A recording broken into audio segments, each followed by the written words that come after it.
अब हम लोग चलते हैं चैप्टर नंबर 2 के दूसरे पार्ट पर, जिसमें पहले पार्ट में हमने आप लोगों को बता दिया था विभव, विभवांतर, ये सब चीज़ें मैंने समझा दी थी। अब देखो यहाँ पर एक चीज़ है, अगला टॉपिक है वैद्युत क्षेत्र के समाकल के रूप में वैद्युत विभव। अब मान लो कि यह वैद्युत क्षेत्र है इधर से इधर की ओर, इसमें दो पॉइंट है ए और बी। ए से बी तक हम कोई आवेश क्यू कूलाम के आवेश को ए से बी की ओर ले आ रहे हैं, तो कौन सा हम बल लगाएंगे? जो बल लगाएंगे वह वैद्युत क्षेत्र से लगाए गए बल के बराबर होना चाहिए, तभी हम इसको इधर ले आ पाएंगे। उससे ज़्यादा होना चाहिए, हम बराबर लेकर के चलते हैं। तो जो बल हमको लगाना पड़ेगा वह हो जाएगा F बराबर QE। अब देखो यह इतना बल तो वैद्युत क्षेत्र लगाएगा, जो हम बल लगाएंगे वैद्युत क्षेत्र के इस तरफ हम लगा रहे हैं। वैद्युत क्षेत्र इधर है, हमको धन आवेश इधर लेके आना है। तो वैद्युत क्षेत्र का मतलब होता है कि जैसे वैद्युत क्षेत्र की यह दिशा है E, इसका मतलब यहाँ धन आवेश होगा, यहाँ ऋण आवेश होगा। अब आप आवेश लेकर के इधर से इधर की ओर आ रहे हैं, तो मतलब ये धनावेश अगर ले आ रहे हैं तो यह धनावेश इसको प्रतिकर्षित करेगा। तो हम वैद्युत क्षेत्र के विपरीत ले आ रहे हैं तो यह प्रतिकर्षित करेगा। तो हमें जो बल लगाना पड़ेगा ऋण QE। क्यों माइनस लगाया? माइनस इसलिए जिससे कि हमको ये पता चलता रहे कि हम वैद्युत क्षेत्र के विपरीत दिशा में आवेश को लेकर के आ रहे हैं। तो यह आपका हो गया, इतना बल लगाना पड़ेगा। अब चूंकि वैद्युत क्षेत्र बदल रहा है, जगह इसमें Q तो कांस्टेंट है लेकिन E बदल रहा है, क्योंकि E की वैल्यू क्या होती है? अभी पिछले उस पर मैंने आप लोगों को बताया था कि E का मान होता है 1/4 पाई एप्सिलॉन नॉट Q/r²। यह आप लोगों ने पढ़ा है। अब देखो यहाँ पर यह R बदल रहा है, यहाँ से जैसे जैसे आप नज़दीक आते जाएंगे वैसे वैसे R बदलने से या E बदल रहा है। तो ऐसे में हम क्या करते हैं, समाकलन के तरीके से हम कार्य को निकालते हैं। तो A से B तक लाने में किया गया जो कार्य होगा वह क्या होगा, वह हमको कैलकुलेट करना। उसके लिए हम लोग पहले क्या करते हैं कि यहाँ से A से थोड़ी दूर पर ले आते हैं।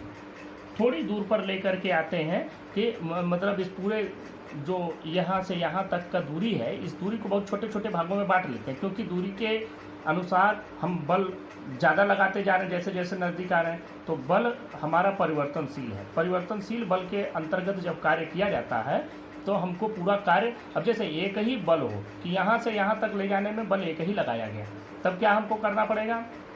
तब हमको एक ही फार्मूला लगाएंगे कि कार्य बराबर बल गुणे विस्थापन। लेकिन यहाँ वह फार्मूला नहीं लगेगा, क्योंकि यहाँ पर बल हर जगह जगह बदल रहा है। तो हम क्या करते हैं, इसको बहुत छोटे छोटे भागों में बांट लेते हैं। जब बहुत छोटे छोटे भागों में बांट लेते हैं तो किसी एक भाग के लिए हम लोग निकाल लेते हैं कि कितना लगा।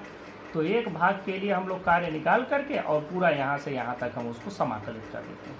तो हम क्या करते हैं, इस पूरे दूरी को बहुत छोटे छोटे भागों में बांट लेते हैं। अब मान लो कि एक जिस छोटे भाग में बांटा वह dr है, तो उतने के लिए जो स्मॉल वर्क डन होगा, छोटा कार्य, कम से कम कार्य, तो वो हो जाएगा बल गुणे विस्थापन। देखो बल गुणे विस्थापन ये क्या हो जाएगा, -QE और गुणे dr। यह इतना हो जाएगा, इतना बल हो जाएगा।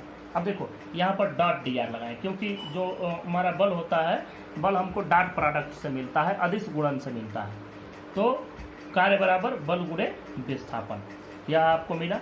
अब जब यही पूरा कार्य आप निकालेंगे A से B तक के लिए, तो अब हम बात करते हैं A से B तक के लिए, WAB। अब आप लिख लीजिएगा यहाँ पर, Q कूलाम के आवेश को A से B तक ले आने में किया गया कार्य WAB बराबर, इंटीग्रेट कर दें कहाँ से, A से B तक के लिए, किसको, इस पूरी राशि को, QE गुणे dr, इसको हमको समाकलित कर देना है A से B तक के लिए। अब अगली बात समझो, यहाँ तो हमको मिल गया।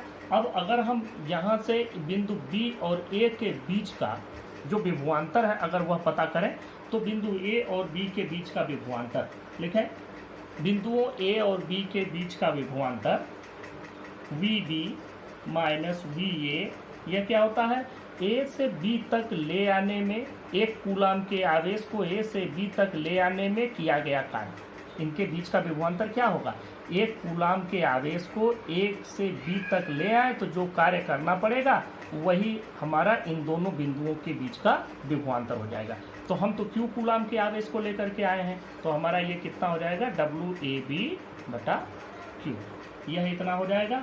और इसकी वैल्यू कितनी हो जाएगी, इसका जो मान है देखो इसी में से Q हटा दो तो ये वैल्यू हो जाएगी, ये माइनस तो लगा ही रहेगा, A से B तक, और ये E.dr ये इसके बराबर हो गया।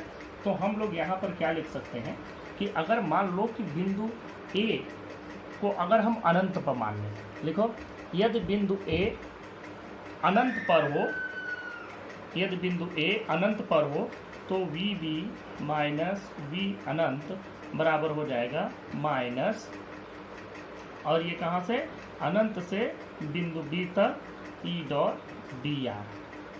अब देखो यहाँ से तुमको क्या मिल रहा है, यहाँ से इसके आगे अब हम यहाँ लिखते हैं, इट इम्प्लाई यह विभव का मान अनंत पर आपको शून्य मिलेगा, क्योंकि अनंत पर तो कोई वैद्युत क्षेत्र है ही नहीं, तो वहाँ पर विभव का मान शून्य हो गया। तो ये VB मतलब अब हमको यहाँ पर क्या मिल रहा है, यहाँ पर हमको एब्सोल्यूट पोटेंशियल मिल रहा है, परम विभव।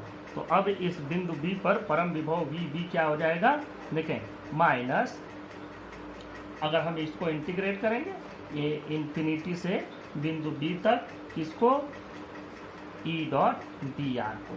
अब अगर E और dr की, जैसे मान लो कि हम ले आ रहे हैं इधर और इलेक्ट्रिक फील्ड इधर हो और इसके बीच में एंगल थीटा बन रहा हो, तो E.dr cos थीटा हो जाएगा। तो यह आपका फार्मूला हो गया। ये विभव को हमने वैद्युत क्षेत्र के समाकल के रूप में निरूपित कर दिया। यहाँ से विभव को इस प्रकार वैद्युत क्षेत्र के समाकल के रूप में भी निरूपित किया जा सकता है। अब अगले टॉपिक पर बात करते हैं, बिंदु आवेश के कारण किसी बिंदु पर वैद्युत विभव। देखो यहाँ Q पर हमने एक बिंदु आवेश रख दिया है, इसको नाम दिया है बिंदु O पर हमने Q कूलाम का, कैपिटल Q कूलाम का आवेश रखा है। अब हमको इस Q से R दूरी पर स्थित एक बिंदु A पर वैद्युत क्षेत्र का विभव पता करना है।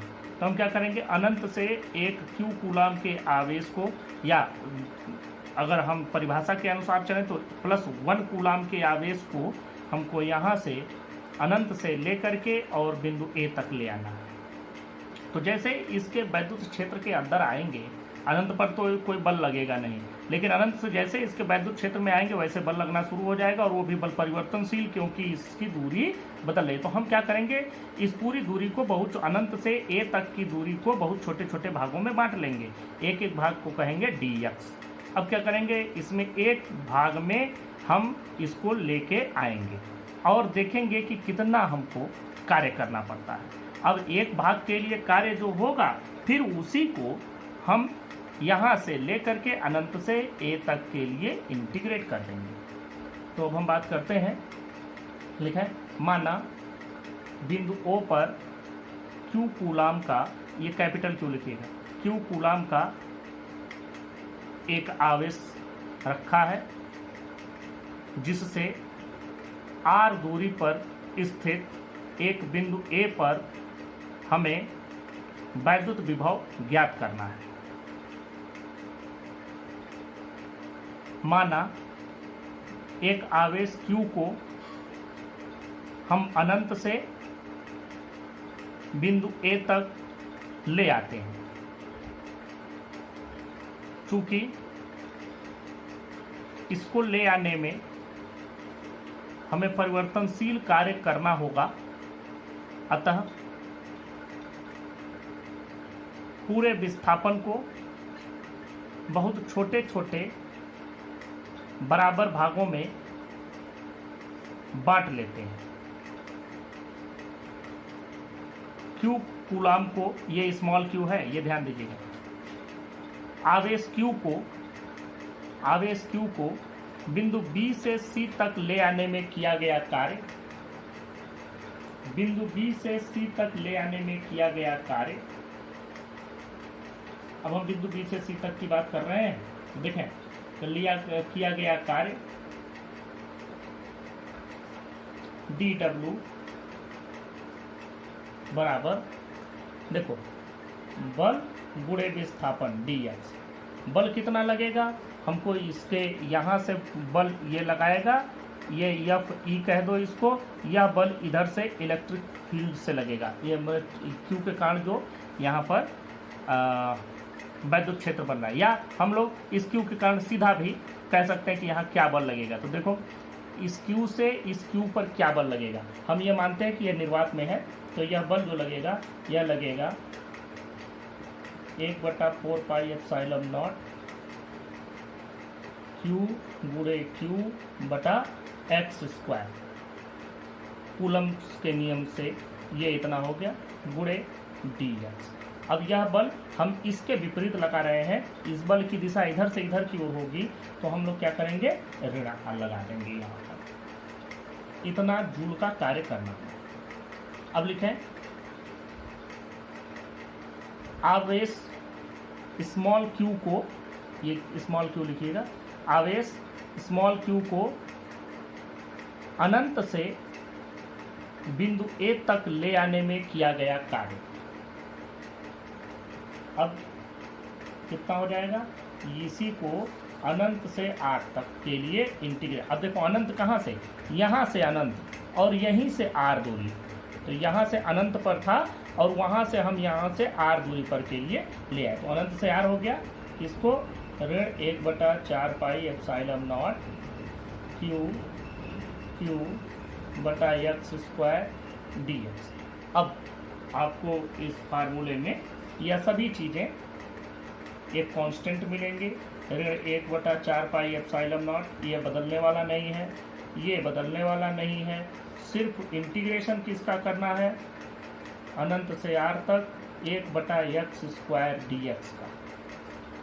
अब देखो 1/x स्क्वायर डी एक्स का जब आप समाकलन करेंगे तो ये वैल्यू आती है ऋण 1/x। कैसे, ये देखो x पावर -2 लिख सकते हैं इसको, और जब आप करते हैं x पावर n का इंटीग्रेशन तो क्या होता है x पावर n+1/n+1, तो x पावर ऋण 2 धन 1 बटा ऋण 2 धन 1, तो ये कितना हो गया x के पावर ऋण 1 बटा ऋण 1। इसको क्या लिख सकते हैं, इसको ये लिख सकते हैं ऋण 1/x, क्योंकि पावर -1 है, नीचे भेज दिया पावर 1, तो ये मैंने आपको समझा दिया कैसे करेंगे। तो अब देखो यहाँ क्या हो जाएगा, ऋण 1 ये इतना तो होगा ही क्यू और इसकी वैल्यू होगी -1/x, कहाँ से, अनंत से आर तक। अब इसमें हमको क्या करना है, हमको इसमें लिमिट रख देना है, तो लिमिट एक बार upper limit minus lower limit, देखो value -1/4 pi epsilon naught q गुणे क्यू, और इसकी वैल्यू हम रख देंगे -1/r, और ये हो जाएगा -1/ अनंत, तो ये तो 0 ही हो जाएगा, और ये -1/r इससे जब गुणा होगा तो आपका प्लस हो जाएगा। तो ये हमारे पास जो कार्य मिला वो कितना मिला, 1/4 पाई एप्सिलॉन नॉट क्यू बटा आर। यह आपको कुल कार्य करना पड़ा एक क्यू कूलाम के आवेश को अनंत से बिंदु ए तक ले आने में। अब हमको तो इस बिंदु पर विभव निकालना है, तो विभव निकालने के लिए हम लोग क्या करेंगे, लिखें बिंदु ए पर विभव V बराबर W बटा Q, क्योंकि हम Q कूलाम के आवेश को ले आ रहे हैं और एक कूलाम के आवेश को ले आना चाहिए था, तो अगर Q कूलाम के आवेश को ले आ रहे हैं तो Q से भाग दे दो, एक कूलाम के लिए निकल जाएगा। तो जब आप इसको भाग देंगे तो यह देखो इसमें से Q कट जाएगा, तो जो बचेगा 1/4 पाई एप्सिलॉन नॉट Q/r, तो सोर्स चार्ज बचा खाली जिससे हमने लिया था। तो यह आपका फार्मूला बन गया, और यह इतना बोल्ट, इसको आप जूल प्रति कूलाम भी कह सकते हैं, क्योंकि V बराबर W बटा Q जूल प्रति कूलाम कह सकते हैं, जूल प्रति कूलाम को ही वोल्ट कहा जाता है। तो ये आपका बन गया। यहाँ पर ये माना गया है कि ये सब कुछ निर्वात में हो रहा है। अगर मान लो किसी माध्यम में हो रहा होता तो यहाँ उस माध्यम की वैद्युतशीलता K रख दिया जाता। यह आपके समझ में आ गया होगा। वैद्युत द्विध्रुव के कारण विभव। अब हमको ये अगला टॉपिक है electric potential due to ion electric dipole. अब हम पहला देखते हैं अक्षीय स्थिति पर, इसको हम लोग एंड ऑन पोजीशन भी कहते हैं या at an axial position. Axial position का मतलब देखो ऋण आवेश धन आवेश को एक साथ थोड़ी दूर पर रख दिया जाता है, तो उसी को हम लोग वैद्युत द्विध्रुव कहते हैं। द्विध्रुव मतलब डाइपोल, दोनों अपोजिट पोलरिटी के चार्ज बराबर रख दिए।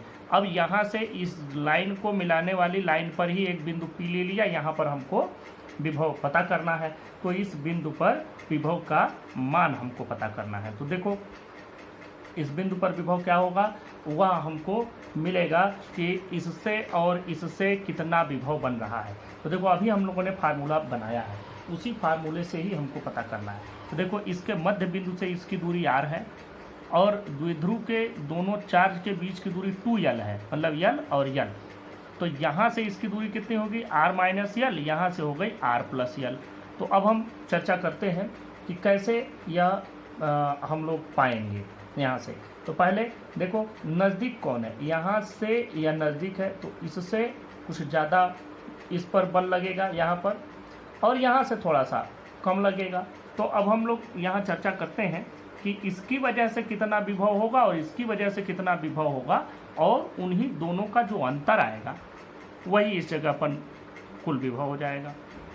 तो देखो लिखा है बिंदु P पर विभव V, बिंदु P पर विभव V बराबर, देखो बिंदु P पर विभव V बराबर हो जाएगा, बिंदु P पर विभव धन आवेश के कारण, धन Q के कारण, प्लस विभव ऋण Q के कारण। अब दोनों का मान आपको रख देना है, दोनों का मान रख दो। देखो इस धन आवेश के कारण जो यहाँ पर विभव होगा वह कितना होगा, उसकी चर्चा करते हैं। यह हो जाएगा 1/4 पाई एप्सिलॉन नॉट, और होता है Q बटा R। तो Q से इसकी दूरी कितनी हो जाएगी, इसकी दूरी हो जाएगी R माइनस L, और प्लस माइनस Q की वजह से, तो यह हो जाएगा 1/4 पाई एप्सिलॉन नॉट, और यहाँ पर माइनस Q बटा R प्लस L, यह वैल्यू हो गई। अब इसी को आपको लघुत्तम लेकर के घटा देना है। देखो यहाँ से पहले कॉमन ले लो, 1/4 पाई एप्सिलॉन नॉट, और यहाँ Q, तो बचा क्या, 1/R minus L minus 1/R plus L, ये माइनस Q की वजह से ये माइनस हो जाएगा। अब देखो यहाँ पर एलसीएम ले लो, एलसीएम लोगे तो क्या हो जाएगा, ये चीज़ तो ऐसे ही रहेगी। यहाँ पर देखो R माइनस L और R प्लस L दोनों एलसीएम लेना पड़ेगा, तो यहाँ पर बचेगा R plus L minus R plus L, क्योंकि घटाओगे तो माइनस R और ये माइनस प्लस हो जाएगा। तो अब देखो यहाँ R से R कट गया, बचा क्या 2L, तो ये बचा 1/4 पाई एप्सिलॉन नॉट, ये हो गया Q गुणे 2L बटा, ये हम लिख सकते हैं R square minus L square.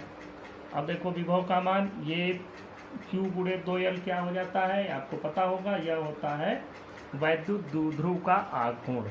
तो हम लोग लिख सकते हैं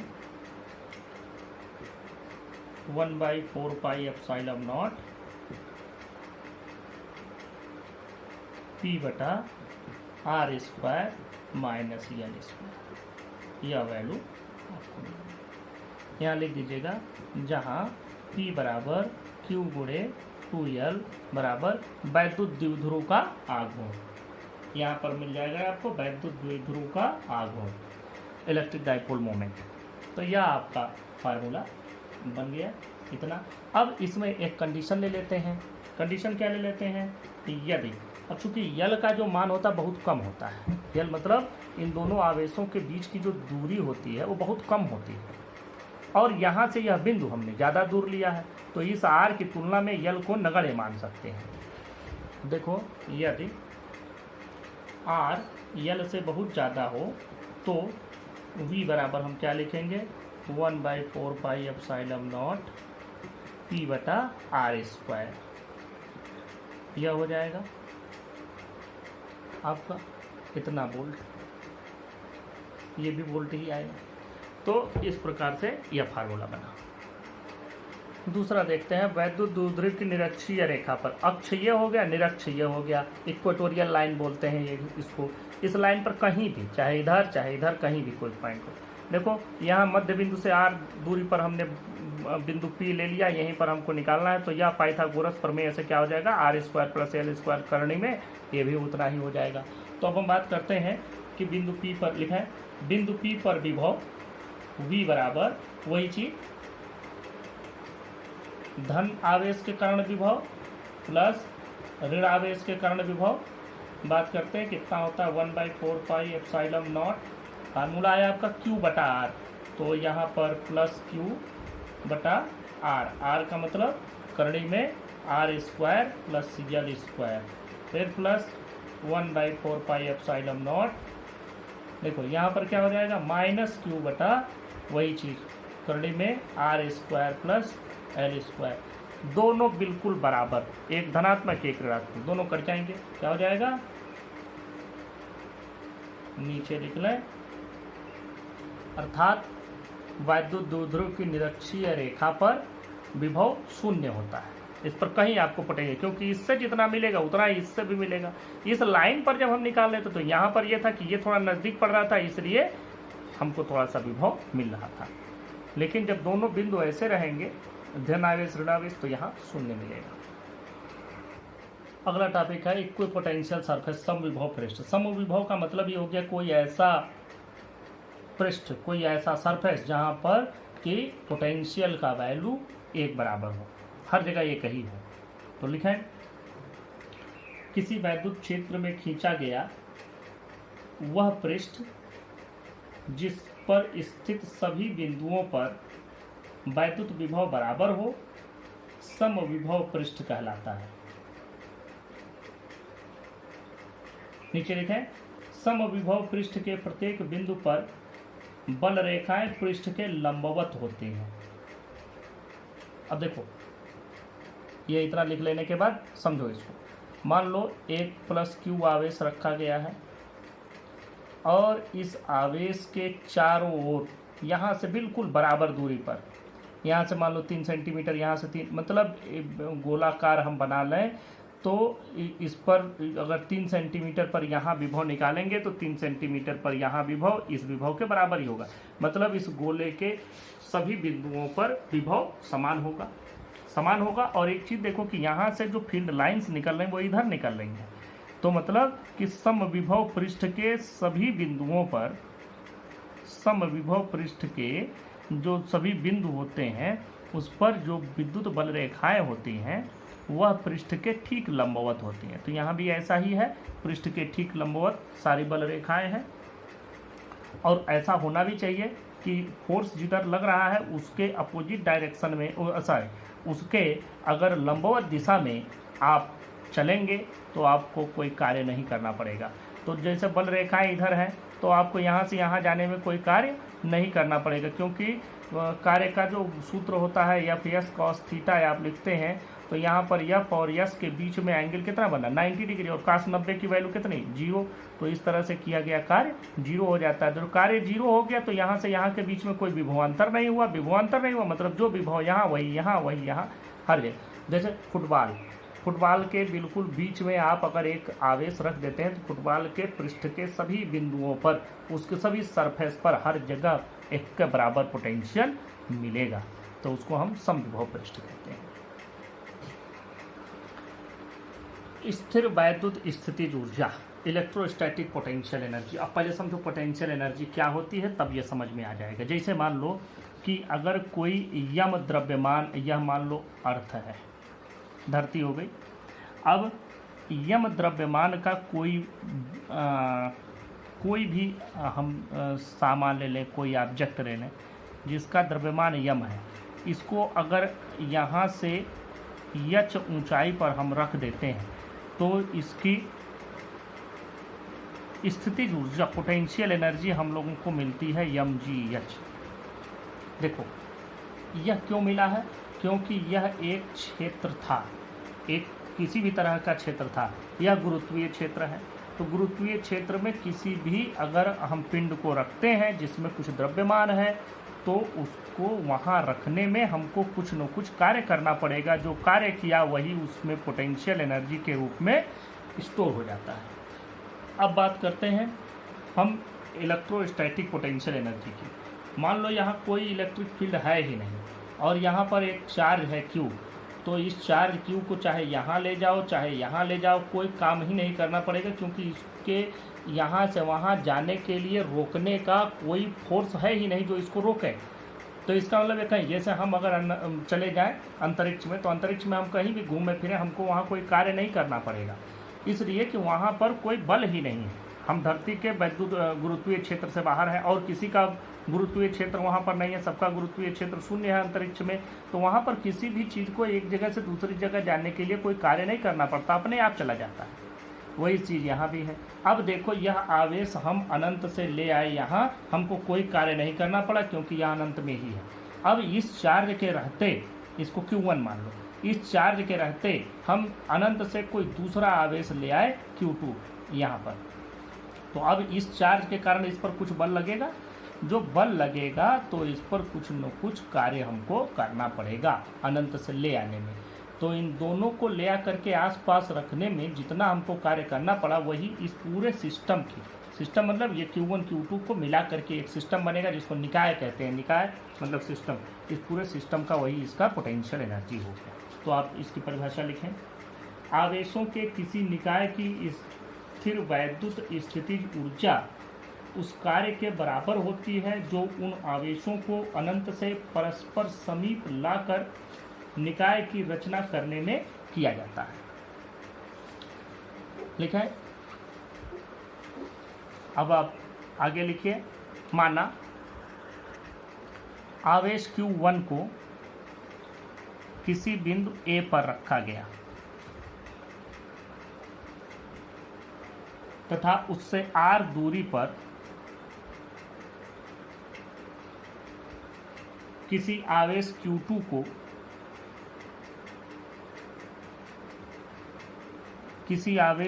को अनंत से लाकर रखा गया।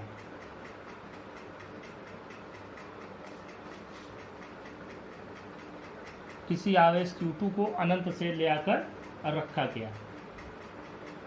लिखा है। बिंदु B पर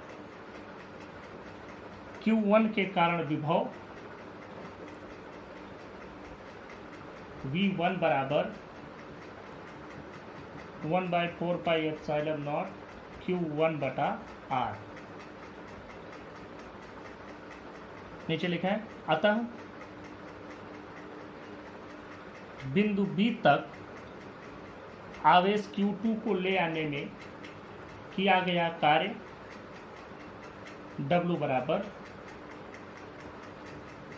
Q2V, W बराबर Q2V, और यह वैल्यू कितनी हो जाएगी 1/4πε0 और ये Q1 Q2 बटा R।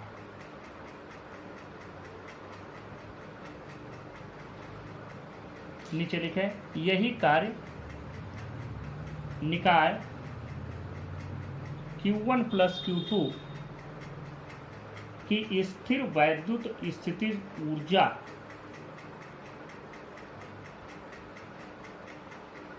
कही जाएगी। U बराबर 1/4πε0 Q1 Q2 बटा R। फार्मूला लिख लीजिए। अब देखें, हम यहाँ पर तीन आवेशों की स्थिर वैद्युत ऊर्जा के बारे में आपको बता देते हैं। तीन आवेशों के बारे में ध्यान से समझो।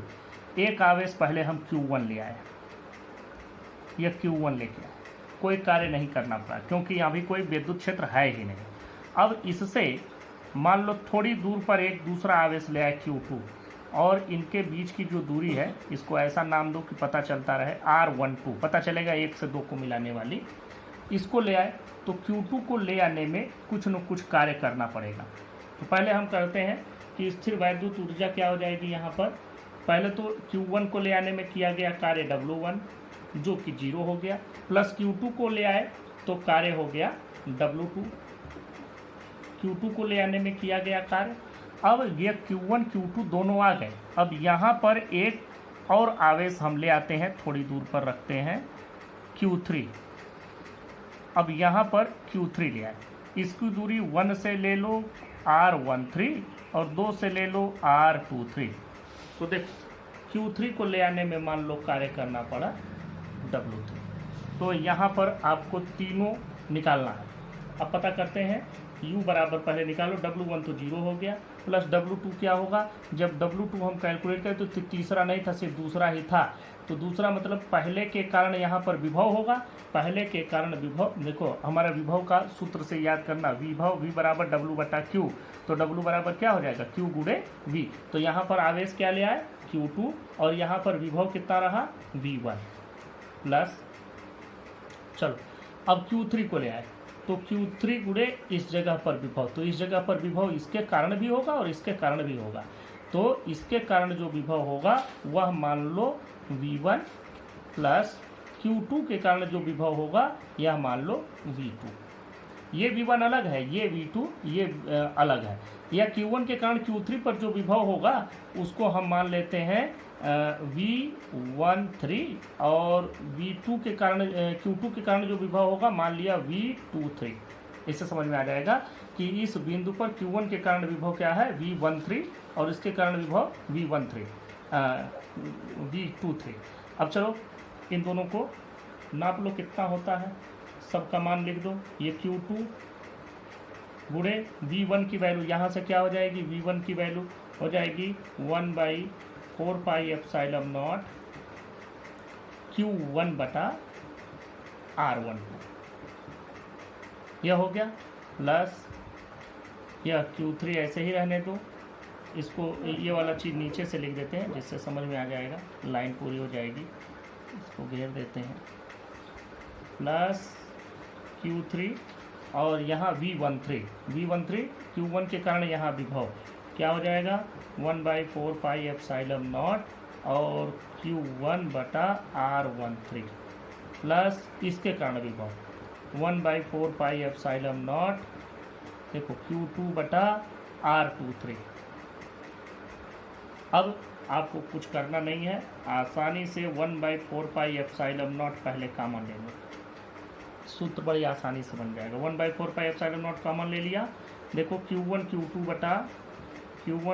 बटा R12 बचा, प्लस यहाँ पर भी ये कॉमन हो ही गया है, Q1 Q3 बटा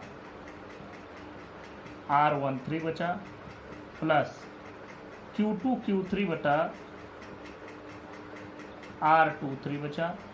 तो यह आपका 3 आवेश का अगर एक निकाय बनाते हैं तो उसकी स्थिर वैद्युत स्थिति ऊर्जा का सूत्र यह बनेगा। अब 4 आवेश का भी तुम बना सकते हो अपने से, चौथा यहाँ ले आओगे तो चौथे पर क्या बनेगा, इसके वजह से तीनों के वजह से जो पोटेंशियल यहाँ पर होगा, और उस पोटेंशियल की वजह से इसको Q4 को ले आने में किया गया कार्य। तो इस प्रकार आप 4, 5 कितने का भी बना सकते हैं। आपके जो सिलेबस है, सिलेबस में 3 तक का ही दिया है। हाँ, कुछ न्यूमेरिकल क्वेश्चंस में 4, 5 का भी है, लेकिन न्यूमेरिकल में ही है।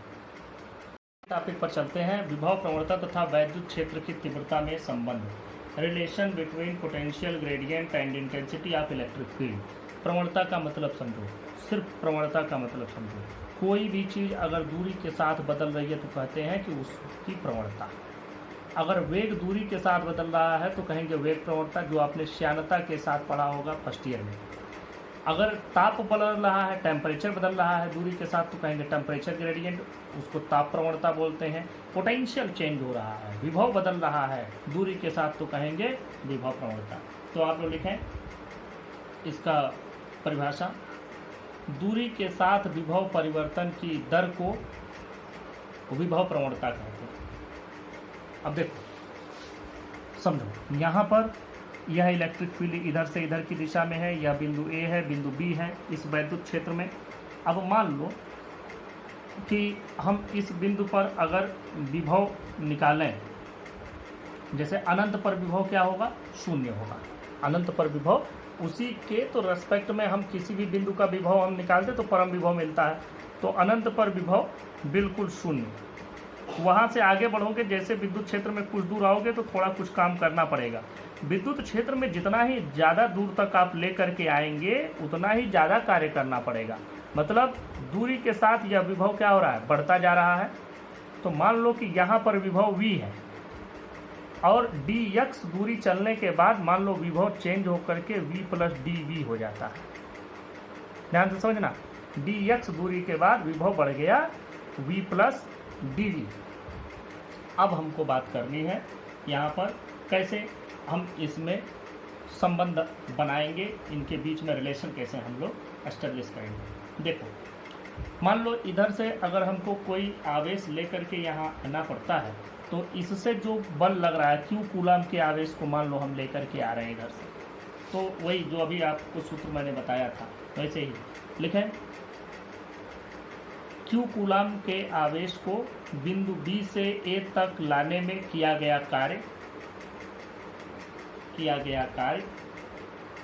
ये dw मान लो। बहुत स्मॉल वर्क डन होगा क्योंकि बहुत कम दूरी ले आ रहे हैं, तो dw क्या हो जाएगा, f dx के बराबर हो जाएगा। अगर इधर से इधर जाते, इधर से इधर बल लग रहा है QE, f का मान हो जाएगा QE, और इधर से इधर ले आएंगे तो क्या हो जाएगा माइनस QE dx। ये कार्य हो गया। अब एक चीज़ देखो, हमको एक बात मालूम है कि अगर कहीं हम कार्य निकाल रहे हैं प्रतिकूलाम, प्रति आवेश प्रतिकूलाम, जैसे वर्क डन पर कूलाम अगर हम कैलकुलेट कर रहे हैं पर यूनिट चार्ज, एकांक धन आवेश को ले आने में जो कार्य होता है उसी को हम कहते हैं विभव।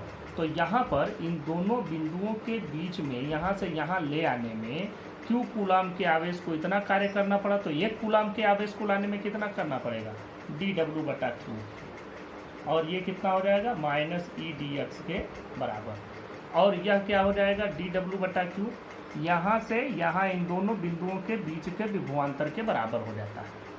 एकांक धन आवेश को यहाँ से यहाँ ले आने में जो कार्य होगा वह क्या होगा, इन दोनों बिंदुओं के बीच का विभवांतर। तो अब आप इसको विभवांतर के भी रूप में लिख सकते हैं, मतलब dw बटा q को आप ये भी लिख सकते हैं कि हम यहाँ से यहाँ ले आ रहे हैं, मतलब बिंदु A पर विभव ऋण बिंदु B पर विभव, तो आप इसको ये भी लिख सकते हैं। तो अगर आप ये लिखते हैं तो देखो आपको क्या मिलेगा, यहाँ पर V इस बिंदु पर विभव हो गया और माइनस यहाँ पर जो विभव है, यहाँ पर विभव आपको मिल रहा है V प्लस dV, यह आपको मिल रहा है। और अगर आप इसको घटाते हैं तो आप क्या मिलता है, देखें यहाँ से जब आप इसको घटाएंगे ये v माइनस डी हो जाएगा। इसको ऐसे घटा लो, उल्टा हमने लिख दिया, यहाँ v माइनस डी लिख के घटाया जा सकता है, या यहाँ v प्लस डी उल्टा लिख देते, v प्लस डी बिंदु A पर विभव ऋण बिंदु B पर विभव, मतलब यह dv के बराबर है। तो अब देखो यही पूरा चीज़, जो यह पूरी चीज़ थी dw बटा q इसके बराबर है, dw बटा q इसके भी बराबर है। तो हम क्या लिख सकते हैं, इसको अगर 1 बना दें और इसको 2 बना दें तो 1 और 2 से समीकरण 1 और 2 से आप इसको ऐसे भी लिख सकते हैं, क्या माइनस, या ऐसे लिखो dv बराबर माइनस e dx, या dv बटा dx बराबर माइनस e। तो यहाँ से भी आपको एक रिलेशन मिलता है किसके बीच में, विभव प्रवणता और वैद्युत क्षेत्र के बीच में। नीचे लिखो, वैद्युत क्षेत्र में किसी बिंदु पर दी हुई दिशा में वैद्युत क्षेत्र की तीव्रता उस दिशा में ऋणात्मक विभव प्रवणता के बराबर होती है। आगे और लिखिए, ऋण चिन्ह यह दर्शाता है कि वैद्युत क्षेत्र की दिशा में विभव घटता जाता है। जैसे जैसे आप वैद्युत क्षेत्र में आगे जाएंगे पोटेंशियल आपका घटता चला जाएगा और इन्फिनिटी पर क्या हो जाएगा, अनंत पर विभव शून्य हो जाता है। तो हम लोग यहाँ से ऐसे भी लिख सकते हैं, देखो यह क्या है वोल्ट और यह क्या है मीटर, वोल्ट प्रति मीटर, और इसको हम क्या कहते हैं न्यूटन प्रति कूलम, बराबर यह बटा क्यू होता है। तो यहाँ से हम लिख सकते हैं, ध्यान से देखो, 1 न्यूटन या 1 वोल्ट प्रति मीटर बराबर 1 न्यूटन प्रति कूलम। ये यहाँ से आपका इनके बीच में रिलेशन भी बन जाएगा।